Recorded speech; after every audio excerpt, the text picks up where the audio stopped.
ನಾನು ಸುಧಾಗೌಡ. ಅಕ್ರಮ ನಿವಾಸಿಗಳಿಗೆ ನಿವೇಶನ ಹಂಚಿಕೆ ವಿಚಾರಕ್ಕೆ ಸಂಬಂಧಪಟ್ಟಂತೆ ಬಿಜೆಪಿ ನಿಗಿ ಕೆಂಡ ಕಾರ್ತಾ ಇದೆ. ಬೆಂಗಳೂರಿನ ಬೈಯಪ್ಪನಹಳ್ಳಿಯಲ್ಲಿ ಪರ್ಯಾಯ ಮನೆಗಳನ್ನ ನೀಡಲಾಗ್ತಾ ಇದೆ. ಕಾಂಗ್ರೆಸ್ ಸರ್ಕಾರದ ನಡೆಯನ್ನ ಖಂಡಿಸಿ ಇದೀಗ ಕೇಸರಿ ಪಡೆ ಪ್ರೊಟೆಸ್ಟ್ ಮಾಡೋಕೆ ರೆಡಿಯಾಗಿದೆ.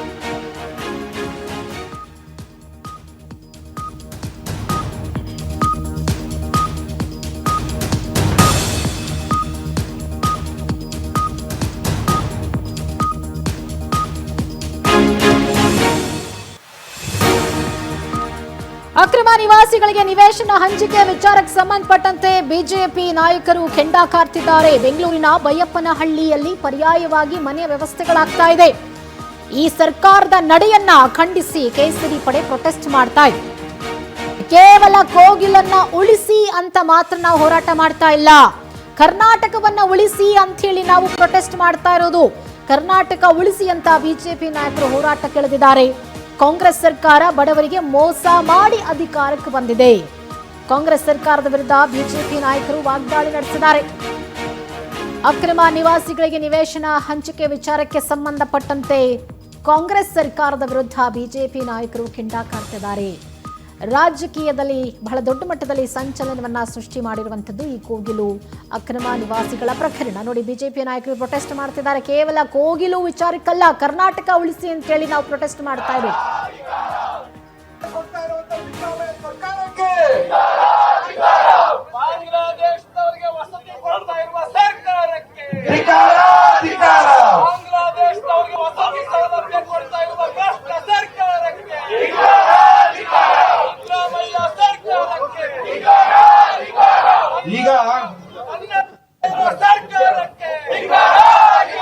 ಈಗ ನಮ್ಮನ್ನೇ ಉದ್ದೇಶಿಸಿ ಮಾಜಿ ಉಪಮುಖ್ಯಮಂತ್ರಿಗಳಾದಂತ ಡಾಕ್ಟರ್ ಅಶೋಕ್ ನಾರಾಯಣ ಅವರು ಮಾತಾಡ್ಬೇಕಂತ ನನ್ನ ಆತ್ಮೀಯ ಭಾರತೀಯ ಜನತಾ ಪಾರ್ಟಿಯ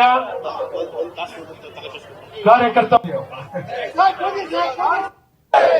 बोलो भारत माता की ಧಿಕ್ಕಾರ ಧಿಕ್ಕಾರ. ಅಕ್ರಮ ವಲಸಿಗರಿಗೆ ರಾಜ್ಯ ಸರ್ಕಾರ ಏನು ಬೆಂಬಲವನ್ನ ಕೊಡ್ತಾ ಇದೆ. ಅಕ್ರಮ ವಲಸಿಗರಿಗೆ ಏನು ಮನೆಯನ್ನ ಕೊಡ್ತೇನೆ ಅಂತೇಳಿ ಕಾಂಗ್ರೆಸ್ ಸರ್ಕಾರ ಇವತ್ತು ಎಲ್ಲನ್ನ ವಿರೋಧಿಸಿ ಭಾರತೀಯ ಜನತಾ ಪಾರ್ಟಿ ಈ ಒಂದು ಬೃಹತ್ ಪ್ರತಿಭಟನೆ ಒಂದು ಹೋರಾಟವನ್ನು ನಾವು ಹಮ್ಮಿಕೊಂಡಿದ್ದೇವೆ. ಈ ಒಂದು ಪ್ರತಿಭಟನೆಯ ಒಂದು ಹೋರಾಟದಲ್ಲಿ ಭಾಗವಹಿಸಿರ್ತಕ್ಕಂಥ ಮಾನ್ಯ ವಿರೋಧ ಪಕ್ಷದ ನಾಯಕರಾಗಿರುವಂತಹ ಮಾನ್ಯ ಆರ್ ಅಶೋಕ್ ರವರೇ, ಪ್ರತಿಪಕ್ಷದ ನಾಯಕರಾಗಿರುವಂತಹ ಚಲವಾದಿ ನಾರಾಯಣ ಸ್ವಾಮಿ ಅವರೇ, ಮಾಜಿ ಉಪಮುಖ್ಯಮಂತ್ರಿಗಳು ಡಾಕ್ಟರ್ ಅಶ್ವಥ್ ನಾರಾಯಣ ರವರೇ, ಸಿ.ಟಿ. ರವಿ ಅವರಿದ್ದಾರೆ, ಮುನಿರತ್ನ ಅವರು, ಗೋಪಾಲಯ್ಯನವರಿದ್ದಾರೆ. ಅಕ್ರಮ ವಲಸಿಗರಿಗೆ ರಾಜ್ಯ ಸರ್ಕಾರ ಏನು ಬೆಂಬಲವನ್ನ ಕೊಡ್ತಾ ಇದೆ. ಅಕ್ರಮ ವಲಸಿಗರಿಗೆ ಏನು ಮನೆಯನ್ನ ಕೊಡ್ತೇನೆ ಅಂತೇಳಿ ಕಾಂಗ್ರೆಸ್ ಸರ್ಕಾರ ಇವತ್ತು ಹೊರಟಿದ್ದನ್ನು ಎಲ್ಲನ್ನ ವಿರೋಧಿಸಿ ಭಾರತೀಯ ಜನತಾ ಪಾರ್ಟಿ ಈ ಒಂದು ಬೃಹತ್ ಪ್ರತಿಭಟನೆ ಒಂದು ಹೋರಾಟವನ್ನು ನಾವು ಹಮ್ಮಿಕೊಂಡಿದ್ದೇವೆ. ಈ ಒಂದು ಪ್ರತಿಭಟನೆಯ ಒಂದು ಹೋರಾಟದಲ್ಲಿ ಭಾಗವಹಿಸಿರ್ತಕ್ಕಂಥ ಮಾನ್ಯ ವಿರೋಧ ಪಕ್ಷದ ನಾಯಕರಾಗಿರುವಂತಹ ಮಾನ್ಯ ಆರ್ ಅಶೋಕ್ ರವರೇ, ಪ್ರತಿಪಕ್ಷದ ನಾಯಕರಾಗಿರುವಂತಹ ಚಲವಾದಿ ಮತಾಂಧರಿಗೆ ಮನೆ ಆಗ್ತಾ ಇದೆ. ಅದ್ರ ಮುಖಾಂತರ ಬಾಂಗ್ಲಾದೇಶದವರಿಗೆ ಏನಾದ್ರೂ ಒಂದು ಸೈಟ್ ಸಿಕ್ಕಿದ್ರು ಸಹ ಅದು ಕೆಟ್ಟ ಪರಂಪರೆಯನ್ನ ರಾಜ್ಯದಲ್ಲಿ ನಾಂದಿ ಆಡ್ತೈತೆ. ಮುಂದೆ ಬರುವಂತ ದಿನಗಳಲ್ಲಿ ಅವ್ರಿಗೆಲ್ಲ ಒಂದು ರೀತಿ ಪಾಸ್ಪೋರ್ಟ್ ಬೇಕಾಗೇ ಇಲ್ಲ. ಬಾಂಗ್ಲಾದೇಶದಿಂದ ಡೈರೆಕ್ಟ್ ಆಗಿ ಬೆಂಗಳೂರಿಗೆ ಬರಕ್ಕೆ ಇದೇ ಸಾಕು ಹಬ್. ಬೆಂಗಳೂರನ್ನ ಕರ್ನಾಟಕವನ್ನ ಬಾಂಗ್ಲಾದೇಶದ ಹಬ್ ಮಾಡ್ತಾರೆ. ನಮ್ಮ ಚಿಂತೆ ಇರುವಂಥದ್ದು ಕನ್ನಡಿಗರಿಗೆ ಇಲ್ಲದೆ ಇರುವಂತ ನೆಲ. ಬಾಂಗ್ಲಾದೇಶದ ಮೇಲೆ ಕಾಂಗ್ರೆಸ್ಗೆ ಪ್ರೀತಿ ಯಾಕೆ? ಅವ್ರನ್ನ ಬ್ರದರ್ಸ್ ಅನ್ನೋರು. ಕಾಂಗ್ರೆಸ್ ಪಾರ್ಟಿಗೆ ವೇಣುಗೋಪಾಲ್ ನಮ್ಮ ನಾಯಕರು ಅಂತಾರೆ. ಕರ್ನಾಟಕದ ಸಾಮಾನ್ಯ ವಿಜಯೇಂದ್ರರ ನೇತೃತ್ವದಲ್ಲಿ ಸಂಘಟನೆಯನ್ನು ಬಲಪಡಿಸುವ ದೃಷ್ಟಿಯಿಂದ ಮತ್ತು ಮುಂದಿನ ದಿನಗಳಲ್ಲಿ ಈ ರಾಜ್ಯದ ಎಲ್ಲ ಜಿಲ್ಲೆಗಳಿಗೆ ಪ್ರವಾಸ ಮಾಡುವಂಥ ಹಿನ್ನೆಲೆಯಲ್ಲಿ ಸಂಘಟನೆಯ ಆ ಒಂದು ಪರ್ವ, ಹೊಸ ಸಂಘಟನಾ ಪರ್ವವನ್ನು ಈಗ ಪ್ರಾರಂಭ ಮಾಡಿದ್ದೀವಿ. ವಿಶೇಷವಾಗಿ ಎಲ್ಲ ಜಿಲ್ಲೆಯ ಅಲ್ಲಿಯ ಜಿಲ್ಲಾಧ್ಯಕ್ಷರು, ಜಿಲ್ಲಾ ಪದಾಧಿಕಾರಿಗಳು, ಎಂಪಿಗಳು, ಹಾಲಿ ಶಾಸಕರು, ಮಾಜಿ ಶಾಸಕರು ಮತ್ತು ಪ್ರಮುಖರ ಸಭೆಗಳನ್ನು ಕರೆದು ಆ ಜಿಲ್ಲೆಯ ಪೂರ್ತಿ ವಿಚಾರಗಳನ್ನು ಅವರ ಮುಖಾಂತರ ತಿಳಿಸಿಕೊಡುವಂಥ ಪ್ರಯತ್ನ. ಸರ್, ಪ್ರತಿಭಟನೆ ಮಾಡಲಿಕ್ಕೆ ಅವಕಾಶವನ್ನೇ ಕೊಟ್ಟಿಲ್ಲ. ಸೊ ಒಂದು ಕಡೆ ಸರ್ಕಾರ ಮನೆ ಕಳ್ಕೊಂಡವ್ರಿಗೆ ಮನೆ ಕೊಡ್ತೀವಿ ಅಂತ ಹೇಳ್ತಿದ್ದಾರೆ. ಸೊ ಈ ಥರದ್ದೆಲ್ಲ ಒಂದಷ್ಟು ಗೊಂದಲ ಇದೆ. ಒಂದು ಸಿದ್ದರಾಮಯ್ಯನವ್ರ ಸರ್ಕಾರ ಅಧಿಕಾರಕ್ಕೆ ಬಂದ ಮೇಲೆ ಪ್ರತಿಭಟನೆ ಹಕ್ಕನ್ನು ಕೂಡ ಕಿತ್ತುಕೊಳ್ತಕ್ಕಂಥ ಕೆಲಸ ಮಾಡ್ತಾರೆ. ಹೋಗಿಲೆ ವಸತಿ ಸಮುಚ್ಚಯ ಏನಿತ್ತು, ಅಕ್ರಮ ನಿವಾಸಿಗಳು ವಲಸಿಗೆ ಬಂದು ಅತಿಕ್ರಮಣ ಮಾಡಿದ್ದಾರೆ ಸರ್ಕಾರಿ ಜಾಗ. ಇವತ್ತು ಭಾರತೀಯ ಜನತಾ ಪಕ್ಷ ಸ್ಥಳೀಯರಿಗೆ ಅತಿವೃಷ್ಟಿಯಲ್ಲಿ ಮನೆ ಕಳ್ಕೊಂಡವರಿಗೆ ಮನೆ ಕೊಡಿ, ನಿಮ್ಮ ರಾಜಕೀಯ ತೆವಲಿಗಾಗಿ, ನಿಮ್ಮ ರಾಜಕೀಯ ಲಾಭಕ್ಕಾಗಿ ಬೆಂಗಳೂರಿನ ಬಾಂಗ್ಲಾ ಮಾಡೋದಕ್ಕೆ ಬಿಡೋದಿಲ್ಲ ಅನ್ನುವ ಎಚ್ಚರಿಕೆ ಮಾತನ್ನು ಈ ಸಂದರ್ಭದಲ್ಲಿ ಹೇಳ್ತಾ,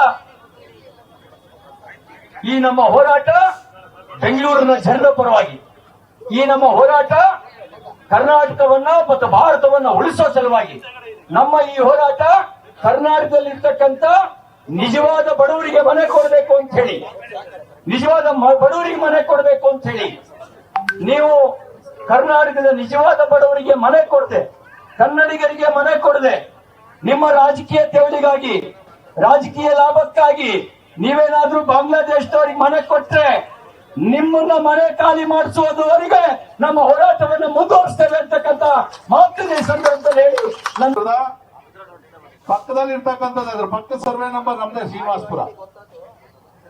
ಈ ಹಿಂದೆನೆ ತಮ್ಮೇಶ್ ಗೌಡರು ಒಂದು ಹೋರಾಟವನ್ನು ಮಾಡಿದ್ರು. ಈ ತರ ಯಾರಂದ್ರೆ ಅವರು ಸರ್ಕಾರಿ ಯೋಜನೆ ಗುಡಿಸ್ಲಾಗ್ ಆಗ್ತಾವ್ರೆ ಅಂತ ಹೇಳಿ. ಅದಾದ್ಮೇಲೆ ನಾನು ತಹಸೀಲ್ದಾರ್ ಕಚೇರಿಯಲ್ಲಿ ಇವರನ್ನ ಮತ್ತು ಎಲ್ಲ ಅಧಿಕಾರಿಗಳನ್ನ ಕೂಡಿಸಿ ಒಂದು ಸಭೆಯನ್ನು ಮಾಡಿದೆ. ಯಾರಾದ್ರೂ ಇರ್ಲಿ ಸರ್ಕಾರದಲ್ಲಿ ಕ್ಲಿಯರ್ ಪೊಸಿಷನ್ ಅಂದ್ರೆ ಅಲ್ಲಿ ಯಾವುದು ಮನೆಗಳಿಲ್ಲ ಅಂತ ಹೇಳಿ 2015ರಲ್ಲಿ ಪೊಸಿಷನ್ ಅನ್ನು ಕೂಡ ಸರ್ಕಾರಕ್ಕೆ ಹಸ್ತಾಂತರವನ್ನು ಮಾಡಿದ್ದಾರೆ. ಅದು ದೊಡ್ಡ ಹಳ್ಳ, ಬಂಡೆ ತೆಗೆದಿರುವಂತ ಹಳ್ಳ. ಅಲ್ಲಿ ಕೆಲವು ಅಲ್ಪಸಂಖ್ಯಾತರ ಮುಖಂಡರು ಆ ಹಳ್ಳ ಮುಚ್ಚೋದಕ್ಕೆ ಡೆಬ್ರಿಟಿಗಳನ್ನ ಕಳಿಸೋದು. ಅವರ ಹತ್ರ 1,000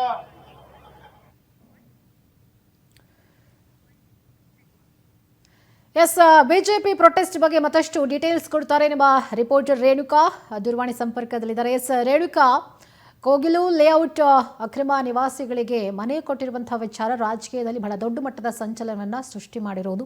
ಸೊ ಸದ್ಯಕ್ಕೆ ಬಿಜೆಪಿ ಪ್ರೊಟೆಸ್ಟ್ ಮಾಡ್ತಾ ಇರೋದ್ರಿಂದ ಅದರ ಎಫೆಕ್ಟ್ ಯಾವ ರೀತಿಯಾಗಿ ಆಗಬಹುದು ಕಾಂಗ್ರೆಸ್ ಸರ್ಕಾರದ ಮೇಲೆ, ಹಾಗೆ ಯಾರೆಲ್ಲ ಭಾಗಿಯಾಗಿದ್ದಾರೆ ಪ್ರೊಟೆಸ್ಟ್ನಲ್ಲಿ? ಖಂಡಿತ ಸದ್ಯ ಕೋಗಿಲು ಲೇಔಟ್ನ ಒಂದು ವಿವಾದ ಇದೀಗ ಸಂಪೂರ್ಣವಾಗಿ ರಾಜಕೀಯ ತಿರುವನ್ನೇ ಪಡೆದುಕೊಂಡಿದೆ ಅಂತ ಹೇಳ್ಬೋದು. ಯಾಕೆಂತಂದ್ರೆ ಈಗಾಗಲೇ ಆಡಳಿತಾರೂಢ ಪಕ್ಷ ಮತ್ತೆ ವಿಪಕ್ಷಗಳು ಕೂಡ ಒಬ್ಬರ ಮೇಲೆ ಒಬ್ರು ಸಾಕಷ್ಟು ವಾಗ್ದಾಳಿಗಳನ್ನು ಕೂಡ ಈಗಾಗಲೇ ಮಾಡ್ಕೊಳ್ತಾ ಇರುವಂತದ್ದು. ಬಿಜೆಪಿ ನಾಯಕರುಗಳು ಕೂಡ ಈಗಾಗಲೇ ವಿವಾದಿತ ಸ್ಥಳಕ್ಕೂ ಕೂಡ ಭೇಟಿ ಕೊಟ್ಟಿರುವಂತದ್ದು. ಅಲ್ಲಿ ಇರ್ತಕ್ಕಂಥ ನಿವಾಸಿಗಳ ದಾಖಲೆಗಳನ್ನು ಕೂಡ ಈಗಾಗಲೇ ಆರ್ ಅಶೋಕ್ ಇರ್ಬೋದು, ವಿಜಯೇಂದ್ರ ಇರ್ಬೋದು, ಮತ್ತೆ ಸತ್ಯ ಸಂಶೋಧನಾ ಒಂದು ಸಮಿತಿ ಇರ್ಬೋದು, ಅವರೆಲ್ಲರೂ ಕೂಡ ಅಲ್ಲಿ ಹೋಗಿ ಒಂದಿಷ್ಟು ಮಾಹಿತಿ ಮತ್ತೆ ದಾಖಲೆಗಳನ್ನು ಕೂಡ ಈಗಾಗಲೇ ಕಲೆ ಹಾಕಿರುವಂತದ್ದು. ಅದರ ಒಂದು ಅನ್ವಯದ ಪ್ರಕಾರವಾಗಿನೇ ಇಂದು ಕೂಡ ಕೋಗಿಲು ಕ್ರಾಸ್ ಬಳಿಯಲ್ಲಿ ಇರ್ತಕ್ಕಂತ ಒಂದು ಸ್ಥಳದಲ್ಲಿ ಕೂಡ ಬಿಜೆಪಿಯವರು ಬೃಹತ್ ಪ್ರತಿಭಟನೆಯನ್ನು ಕೂಡ ಈಗಾಗಲೇ ನಡೆಸಿರುವಂತದ್ದು. ಪ್ರಮುಖವಾಗಿ ರಾಜ್ಯಾಧ್ಯಕ್ಷರಾದಂತಹ ವಿಜಯೇಂದ್ರ ಮತ್ತು ವಿಪಕ್ಷ ನಾಯಕ ಆರ್ ಅಶೋಕ್ ಅವರ ಒಂದು ನೇತೃತ್ವದಲ್ಲಿ ಈ ಒಂದು ಬೃಹತ್ ಪ್ರತಿಭಟನೆಯನ್ನು ಕೂಡ ಹಮ್ಮಿಕೊಂಡಿದ್ರು. ಸಾಕಷ್ಟು ಬಿಜೆಪಿ ಕಾರ್ಯಕರ್ತರು ಮತ್ತೆ ಸ್ಥಳೀಯ ಶಾಸಕರುಗಳು ಮತ್ತೆ ವಿಧಾನ ಪರಿಷತ್ ಸದಸ್ಯರುಗಳು ಕೂಡ ಈ ಒಂದು ಪ್ರತಿಭಟನೆಯಲ್ಲೂ ಕೂಡ ಭಾಗಿಯಾಗಿರುವಂತದ್ದು. ಜೊತೆಗೆ ಅಕ್ರಮವಾಗಿ ಯಾರೆಲ್ಲ ಬಂದು ಈ ಒಂದು ಪ್ರದೇಶದಲ್ಲಿ ನೆಲೆಸಿದ್ದಾರೆ ಅವ್ರಿಗೆಲ್ರಿಗೂ ಕೂಡ ಸರ್ಕಾರ ಸೂರು ಕೊಡ್ಲಿಕ್ಕೆ ಮುಂದಾಗಿರುವಂತದ್ದು. ಇದನ್ನು ಕೂಡ ತೀವ್ರವಾಗಿ ಕೂಡ ಬಿಜೆಪಿಯವರು ಕೂಡ ಖಂಡಿಸಿರುವಂತದ್ದು. ಜೊತೆಗೆ ಸಾಕಷ್ಟು ಜನ ಕನ್ನಡಿಗರು ಕೂಡ ತಮ್ಮ ಒಂದು ವಾಸಕ್ಕೆ ಅಪ್ಲಿಕೇಶನ್ ಕೂಡ ಹಾಕಿದ್ರು. ಆದ್ರೂ ಕೂಡ ಅವರೆಲ್ಲ ಒಂದು ಅಪ್ಲಿಕೇಶನ್ಗಳನ್ನು ತಿರಸ್ಕರಿಸಿ ಅಕ್ರಮವಾಗಿ ಯಾರೆಲ್ಲ ಬಾಂಗ್ಲಾದೇಶದಿಂದ ಈ ರಾಜ್ಯಕ್ಕೆ ಬಂದಿದ್ದಾರೆ ಅವರಿಗೆ ನೆಲೆಯನ್ನು ಕೊಡ್ಲಿಕ್ಕೆ ಸರ್ಕಾರ ಮುಂದಾಗಿರುವಂತದ್ದು. ಈ ಒಂದು ಧೋರಣೆಯನ್ನು ಕೂಡ ಕಾಂಗ್ರೆಸ್ ಸರ್ಕಾರ ಅಧಿಕಾರಕ್ಕೆ ಬಂದಾಗ್ಲಿಂದಲೂ ಕೂಡ ನಡೆಸ್ಕೊಂಡು ಹೋಗ್ತಾ ಇರುವಂತದ್ದೇ ಅಂತಕ್ಕಂಥ ಆರೋಪಗಳನ್ನು ಕೂಡ ಸದ್ಯ ಬಿಜೆಪಿಯ ರಾಜ್ಯಾಧ್ಯಕ್ಷರಾದಂತಹ ವಿಜಯೇಂದ್ರ ಅವರು ಮತ್ತೆ ಆರ್ ಅಶೋಕ್ ಅವರು ಕೂಡ ಸಾಕಷ್ಟು ಒಂದು ವಾಗ್ದಾಳಿಗಳನ್ನು ಕೂಡ ನಡೆಸಿರುವಂತದ್ದು. ಸದ್ಯ ಕೂಡಲೇ ಯಾರೆಲ್ಲ ಅಕ್ರಮ ಬಾಂಗ್ಲಾದೇಶಿ ವಾಸಿಗಳಿದ್ದಾರೆ ಅವರೆಲ್ಲರನ್ನೂ ಕೂಡ ಇಲ್ಲಿಂದ ಕಳಿಸ್ಬೇಕು. ಯಾರೆಲ್ಲ ನ್ಯಾಯಯುತವಾಗಿ ಅಪ್ಲಿಕೇಶನ್ ಹಾಕಿದ್ರು ಅವರಿಗೆ ನಿವಾಸಗಳನ್ನು ಕೂಡ ಹಂಚಿಕೆ ಮಾಡಬೇಕು. ಇಲ್ಲವಾದರೆ ನಾವು ಕೂಡ ಕಾನೂನು ರೀತಿಯಲ್ಲಿ ಯಾವ ರೀತಿಯಾಗಿ ಹೋರಾಟ ಮಾಡಬೇಕು ಆ ರೀತಿಯಲ್ಲಿ ಹೋರಾಟ ಮಾಡ್ತೀವಿ. ಮುಂದಿನ ದಿನಗಳಲ್ಲಿ ರಾಜ್ಯಪಾಲರಿಗೂ ಕೂಡ ಈ ಒಂದು ಮನವಿಯನ್ನು ಕೂಡ ಕೊಡ್ತೀವಿ. ಜೊತೆಗೆ ಸರ್ಕಾರದ ವಿರುದ್ಧ ದೂರನ್ನು ಕೂಡ ರಾಜ್ಯಪಾಲರಿಗೆ ಕೊಡ್ತೀವಿ ಅಂತಕ್ಕಂಥ ಎಚ್ಚರಿಕೆಯನ್ನು ಕೂಡ ಈಗಾಗಲೇ ಬಿಜೆಪಿ ನಾಯಕರುಗಳು ಕೂಡ ರವಾನೆ ಮಾಡಿರುವಂತದ್ದು. ಜೊತೆಗೆ ಕಂದಾಯ ಇಲಾಖೆಯ ಸಚಿವರಾದಂತಹ ಕೃಷ್ಣ ಬೈರೇಗೌಡರು ಕೂಡ ಇದಕ್ಕೆ ಸ್ಪಷ್ಟನೆಯನ್ನು ಕೂಡ ಕೊಟ್ಟಿರುವಂತದ್ದು. ಈಗಾಗಲೇ ಆ ಒಂದು ಸ್ಥಳದಲ್ಲಿ ಯಾರೆಲ್ಲ ಅಕ್ರಮವಾಗಿ ನೆಲೆಸಿದ್ದಾರೆ ಅವರ ವಿರುದ್ಧ ನಾವು ಕೂಡ ಕಠಿಣವಾದಂತಹ ಕ್ರಮ ತೆಗೆದುಕೊಳ್ತೇವೆ. ಸೂಕ್ತ ದಾಖಲೆಗಳನ್ನು ನಾವು ಪರಿಶೀಲನೆ ಮಾಡಿದ ನಂತರವೇ ಯಾರಿಗೆಲ್ಲ ವಸತಿಗಳನ್ನು ನೀಡಬೇಕು ಆ ಒಂದು ಕ್ರಮದಲ್ಲಿ ನಾವು ನೀಡ್ತೇವೆ ಹೊರತಾಗಿ ಬಿಜೆಪಿ ಕೇವಲ ಈ ಒಂದು ವಿಷಯವನ್ನು ರಾಜಕಾರಣಕ್ಕಾಗಿ ಈ ರೀತಿಯಾಗಿ ತೆಗೆದುಕೊಂಡು ಹೋಗ್ತಾ ಇದೆ. ನಾವು ಯಾವುದೇ ಕಾರಣಕ್ಕೂ ಕೂಡ ಅವರ ಒಂದು ಮಾತಿಗೆ ಕಿವಿಗೊಡಲ್ಲ. ಕಾನೂನಿನ ಪ್ರಕಾರ ಏನೆಲ್ಲ ಕ್ರಮ ತೆಗೆದುಕೊಳ್ಬೇಕು, ಏನೆಲ್ಲ ತನಿಖೆ ಮಾಡಬೇಕು ಅದೆಲ್ಲವೂ ಕೂಡ ಮಾಡೇ ಮಾಡ್ತೀವಿ ಅಂತಕ್ಕಂಥ ಬಿಜೆಪಿ ಆರೋಪಗಳಿಗೆ ತಿರುಗೇಟನ್ನು ಕೂಡ ಕೊಟ್ಟಿರುವಂತದ್ದು. ಓಕೆ, ಥ್ಯಾಂಕ್ ಯು ನಿಮ್ಮೆಲ್ಲ ಡೀಟೇಲ್ಸ್ಗಾಗಿ ರೇಣುಕಾ. ಇನ್ನು ಕೋಗಿಲು ಲೇಔಟ್ನಲ್ಲಿ ಅಕ್ರಮ ಮನೆಗಳ ತೆರವು ವಿಚಾರಕ್ಕೆ ಸಂಬಂಧಪಟ್ಟಂತೆ ಕಂದಾಯ ಸಚಿವ ಕೃಷ್ಣ ಬೈರೇಗೌಡರು ಸುದ್ದಿಗೋಷ್ಠಿ ನಡೆಸಿದ್ದಾರೆ. ಬಹಳ ವರ್ಷದಿಂದ ವಾಸ ಮಾಡ್ತಾ ಇದ್ರು ಅನ್ನೋದು ನಿಜ. ದೀರ್ಘಕಾಲ ವಾಸ ಮಾಡ್ತಾ ಇದ್ದವರಿಗೆ ಮನೆ ಕೊಡಬೇಕಾಗತ್ತೆ. ಸುದ್ದಿಗೋಷ್ಠಿಯಲ್ಲಿ ಹೇಳಿರುವಂತಹ ಮಾತು. ಕೃಷಿ ಸಚಿವರು ಕೃಷ್ಣ ಬೈರೇಗೌಡರು ಒತ್ತುವರಿ ನಾವೇ ಮಾಡಿಸಿದ್ದಾಗಿದ್ರೆ ಯಾಕೆ ತೆರವು ಮಾಡ್ತಾ ಇದ್ವಿ? ಕಾಮನ್ ಸೆನ್ಸ್ ಇಟ್ಕೊಂಡು ಆರೋಪ ಮಾಡಬೇಕು. ಅರ್ಹರ ದಾಖಲೆಗಳನ್ನ ಪರಿಶೀಲಿಸಿ ನಿವೇಶನ ಕೊಡ್ತೇವೆ ಅಂತ ಬೆಂಗಳೂರಿನಲ್ಲಿ ಕಂದಾಯ ಸಚಿವ ಕೃಷ್ಣ ಬೈರೇಗೌಡರು ಕೊಟ್ಟಿರುವಂತಹ ಹೇಳಿಕೆ. ಕಂದಾಯ ಸಚಿವ ಕೃಷ್ಣ ಬೈರೇಗೌಡರು ಸುದ್ದಿಗೋಷ್ಠಿ ಮಾಡ್ತಾರೆ. ಯಾಕಂದ್ರೆ ಫಾರಿನ್ ಟೂರ್ ಹೋಗ್ಬಿಟ್ಟಿದ್ರು, ಎಲ್ಲೂ ನಾಪತ್ತೆ ಆಗ್ಬಿಟ್ಟಿದ್ರು. ಈ ಕೋಗಿಲು ಪ್ರಕರಣ ಬಂದಾಗ್ಲಿಂದಲೂ ಕೂಡ ಎಲ್ಲೂ ಕೃಷ್ಣ ಬೈರೇಗೌಡರು ರಿಯಾಕ್ಷನ್ ಮಾಡಿರಲಿಲ್ಲ. ಕಾರಣ ಅವರು ಕರ್ನಾಟಕದಲ್ಲಿ ಇರಲಿಲ್ಲ, ಹೊರದೇಶದಲ್ಲಿದ್ರು. ಈಗ ಇದ್ರ ಕುರಿತಾಗಿ ಸುದ್ದಿಗೋಷ್ಠಿ ಮಾಡಿ ಅದಕ್ಕೊಂದು ಕ್ಲಾರಿಫಿಕೇಶನ್ ಕೊಟ್ಟಿದ್ದಾರೆ. ತುಂಬಾ ವರ್ಷಗಳಿಂದ ಅಲ್ಲಿ ವಾಸ ಮಾಡ್ತಾ ಇದ್ರು ಅನ್ನೋದು ನಿಜ. ಹಾಗಾಗಿ ಅಂಥವ್ರಿಗೆ ನಾವು ಮನೆ ಕೊಡಲೇಬೇಕು ಅನ್ನುವಂಥ ಒಂದು ಸ್ಪಷ್ಟನೆಯನ್ನು ಕೊಡುವುದರ ಜೊತೆಗೆ ನಾವು ದಾಖಲೆಗಳನ್ನು ಪರಿಶೀಲನೆ ಮಾಡ್ತೀವಿ ಅಂತ ಕೂಡ ಕಂದಾಯ ಸಚಿವರು ಹೇಳಿಕೆ ಕೊಟ್ಟಿದ್ದಾರೆ.